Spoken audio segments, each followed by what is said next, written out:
Les gens qui vont habiter les appartements, ils seront d'abord dans une commune où, pour moi, Armentières, c'est vraiment l'échelle de ville où il fait bon vivre.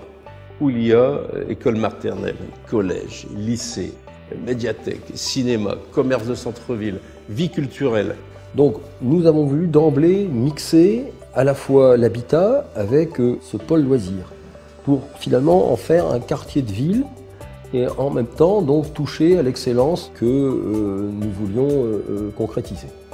Après, être à l'intérieur de ces logements, avec une vue, je répète, imprenable, au calme, je pense que c'est vraiment une implantation fantastique pour des gens qui ont besoin de voir loin, de respirer. En plus, les volumes, comme dans toutes les interventions, je veux dire, histoire et patrimoine, vont être des volumes absolument atypiques, avec des grandes baies sur la campagne. Franchement, ça va être un bonheur de vivre à cet endroit-là, avec des petits commerces de proximité en plus. Je pense que ça va vraiment être un lieu remarquable, où en plus il fera bon vivre, et on pourra élever une famille, on pourra élever des enfants, et on pourra utiliser le cœur de ville. On a également la chance d'avoir un site qui est très bien connecté par les transports en commun. Il faut savoir qu'on a un train pendulaire qui se met en place matin et soir, qui permet de relier le centre de Lille en moins de 15 minutes.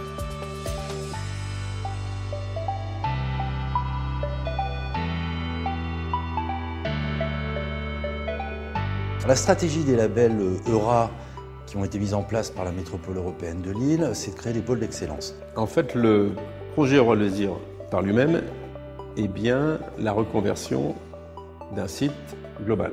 Et le fleuron de ce projet-là, ce sera forcément la brasserie, à tout point de vue, déjà par son échelle, son ampleur, sa lecture, et les équipements et la dynamique commerciale que la ville a la volonté de créer autour de tout ça.